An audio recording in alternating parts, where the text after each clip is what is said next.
Inspiration, disabled, funny, legless, faggot. These are names that I've been called, both positive and negative.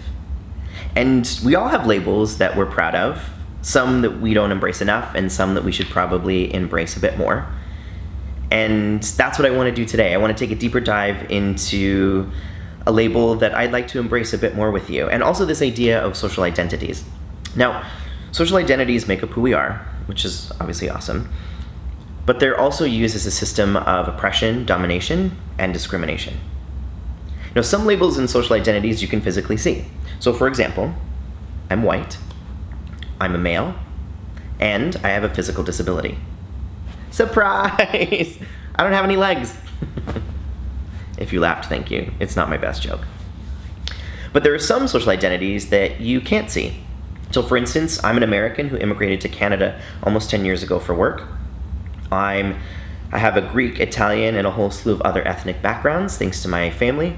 I'm a son, I'm a grandson, I'm an uncle. And 15 years ago, I told my friends and family and coworkers that I'm gay. Cue the parade.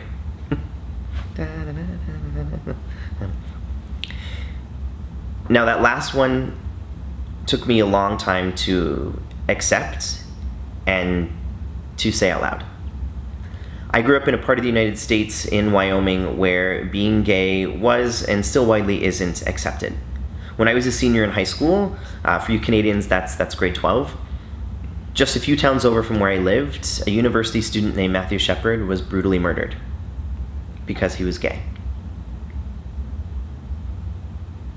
And for me, that was the first time where I realized that the world wasn't safe. And just by simply being who you are, which you have no control over, you could be murdered. And it wasn't until many years later that I found the courage to not only accept who I was, but be able to say it out loud just to myself and then to the people around me. Now, those identities and labels, along with author, motivational speaker, handsome as, if not more handsome than my dad, got him! All make up who I am, and many of these have been super empowering, and many of these have caused me to be bullied, oppressed, and discriminated. Not only in my adolescent life, but in my adult life too. And so I'm sure some of you are probably wondering, well, why bring this up now? And more specifically, so you don't have legs and you're gay, so what? Why do we care? Just by a show of hands, how many of you have been watching the news or are feeling this sense of uneasiness in the world? If you raise your hand, because I can't see you, but if you raise your hand, me too. And if you didn't, here's a few examples. We're still seeing terrorist attacks all around the world, most recently in London. The LGBTQ community is constantly being discriminated, oppressed, and experiencing violence. People of color are still experiencing systemic discrimination and violence. People with disabilities are still living in a world that isn't set up for them. Massive poverty still exists all around the world, and the list goes on and on and on. To be honest, this last year, and more specifically last 6 months, I felt super sad and super alone and a bit paralyzed by what I'm seeing. And I haven't felt that way since Matthew Shepard was murdered. It's 2017.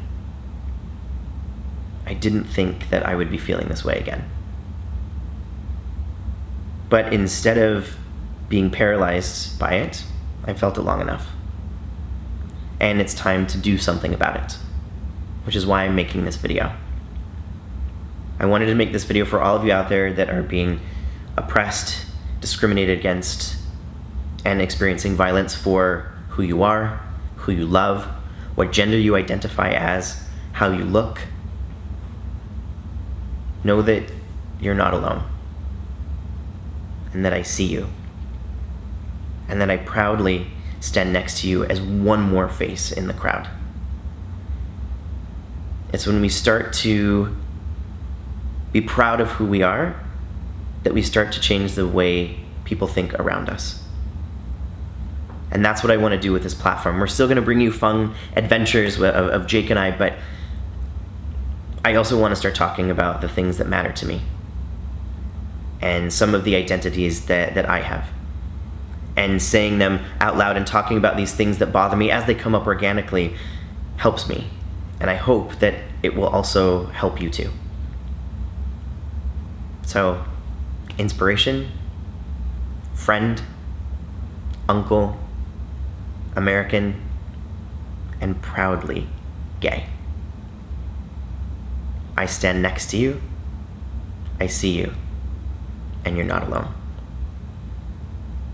As always, you're my new best friend. Call me every 5 minutes. Bye.